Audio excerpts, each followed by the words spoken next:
Hello, everyone, and welcome to another Artist of the Week.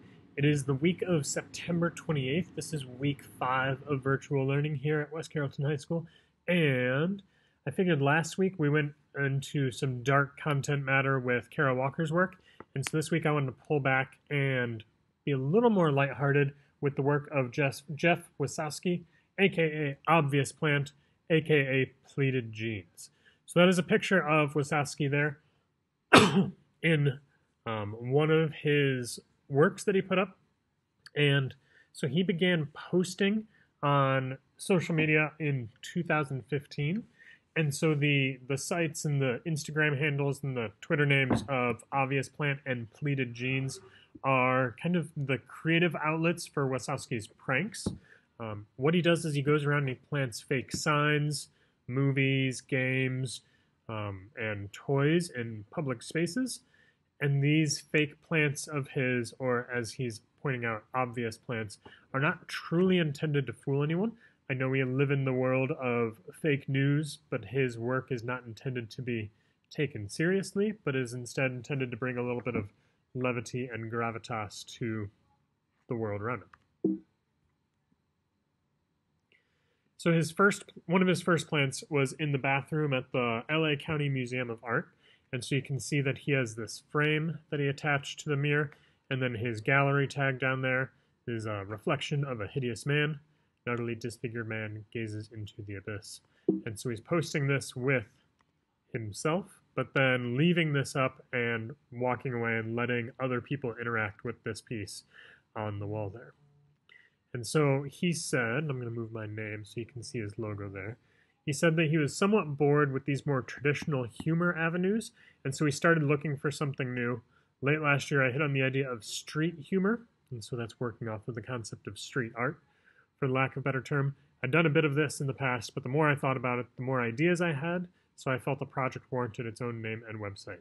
And so he adds this obvious plant to all of his pieces, plant being referred to as something that is planted or placed into the natural world, and he's making these as obvious statements. So let's look at some of his work. This was left in the frame section of a Ross Dress for Less back in 2018. And so it's in this house, we believe, hot dogs are sandwiches, sharks are cool as hell, the woods had a terrible secret, tinfoil prevents mind control, the moon should be destroyed, and the dead will one day rise again. So he's playing off of popular sayings. He's addressing pop culture within his works. These are signs that he created and then planted in businesses. And so if you want, you can pause here and enjoy everything from Magic or Master Carp to no mariachi bands and no conversations that involve the word brunch. And so these look like signs that you would see on normal businesses, but he is intentionally making fun or playing fun or creating something that is bringing someone joy when they see them and interact with them. Here are a couple movies that he will create the covers for and then just place them in stores or like DVD rental places. So we've got Care Bears Find and Kill God and just 2 hours of Ellen dancing.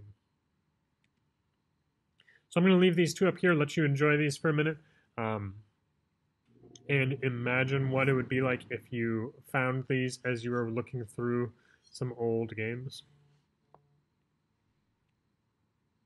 But he is most well known for producing these toys. He'll create these toys, create all of the packaging, and then go and place them in the toy section of stores. And so he has his label on all of them, but otherwise he makes the entire package look and feel very true to the toys itself. And so he likes to have little play on words. He uses grammar errors in very humorous ways and creates something that is light and easy to enjoy.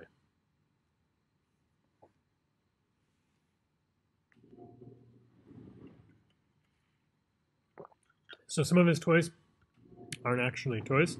So we have bagged Muppet Screams and pre-cracked eggs.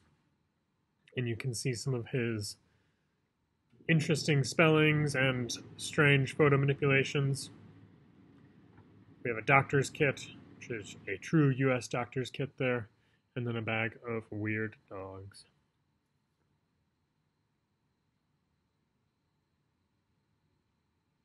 So if you're interested, he has an Instagram page called Obvious Plant, and he actually has a section made up there of how he goes about making these toys, if you want to see and check out his work there. But for this week, you might be asking yourself, Mr. Reynolds, why are you showing us a prankster's work in our Artist of the Week? We'll get to that. I want you to go and look at some more of his work. You can find him just by searching Obvious Plant on Instagram or Facebook. Pick your favorite and tell me why you like that.